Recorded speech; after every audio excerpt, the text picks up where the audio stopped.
Today, we are exploring an absolute superpower of modern science, and that is using UV visible spectroscopy to characterize the nanoscale universe. It's kind of like using light to cast a highly revealing shadow of completely invisible nanoparticles. It allows us to decode things we literally cannot see, even with a standard optical microscope. So let's dive right in. Okay, here is our roadmap for today. We'll start with seeing the invisible, then move to the journey of light, decoding the light fingerprint, real-world nanotech applications, and we'll wrap up with the pros and cons. All right, part one, seeing the invisible, the core principle. Let's establish the what of our topic. So UV-Vis spectroscopy is essentially our foundational measurement technique here. Basically, it measures exactly how nanoparticles absorb and scatter light across ultraviolet and visible wavelengths. Think of it a bit like making shadow puppets. By seeing exactly how specific wavelengths of light, blocked or altered by a sample, we can extract some truly incredible details. We can figure out a particle's formation, its size, its shape, its stability, and even its chemical environment, all without ever directly imaging the particle itself. And this concept brilliantly illustrates that exact process. In a typical UV-Vis spectrum, we plot absorbance, which is just how much light was blocked, against the specific wavelength of the light. When you do that, you get this prominent bell curve peak right in the middle. The exact position of that peak, known as lambda max, acts as the ultimate optical fingerprint. Its precise location and its width give us vital, specific information about the nanoparticle's size, shape, and overall stability. Part 2. The journey of light. The working principle of the spectrophotometer. Let's look at the how. Let's actually follow a photon on its journey, shall we? It all kicks off at the light source, usually a deuterium or tungsten lamp that fires off a really broad spectrum of light. That beam then hits a monochromator. Now, this acts as a highly precise wavelength selector, isolating just one specific wavelength of light. That newly purified beam shoots directly through our nanoparticle sample, which is sitting in a cuvette. Any light that doesn't get absorbed or scattered hits the detector on the exact opposite side. The detector calculates the difference, sends the signal over for data analysis, and draws that exact bell curve we were just talking about. Moving to part 3, decoding the light fingerprint. Let's break down some key principles and roles in nanotech.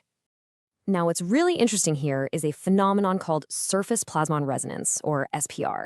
When you're working with metallic nanoparticles, say gold or silver, they naturally possess this cloud of free surface electrons.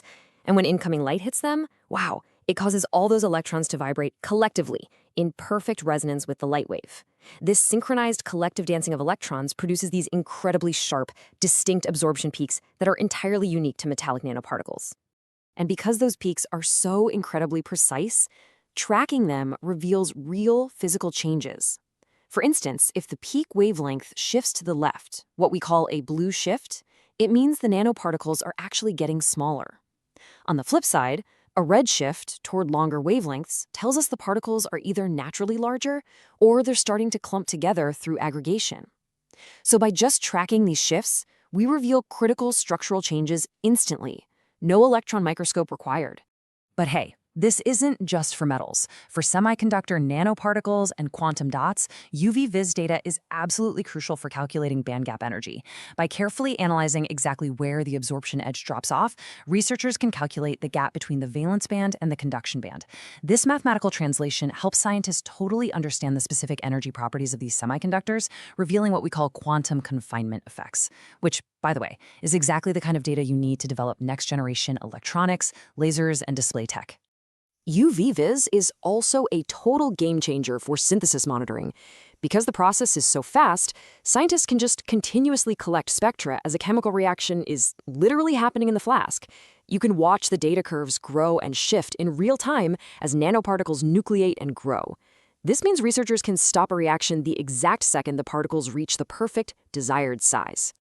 Part 4. Real-world nanotech applications. Let's talk about why this actually matters outside the lab. So, the crucial point here is how this sterile lab data drives everyday real-world safety and innovation.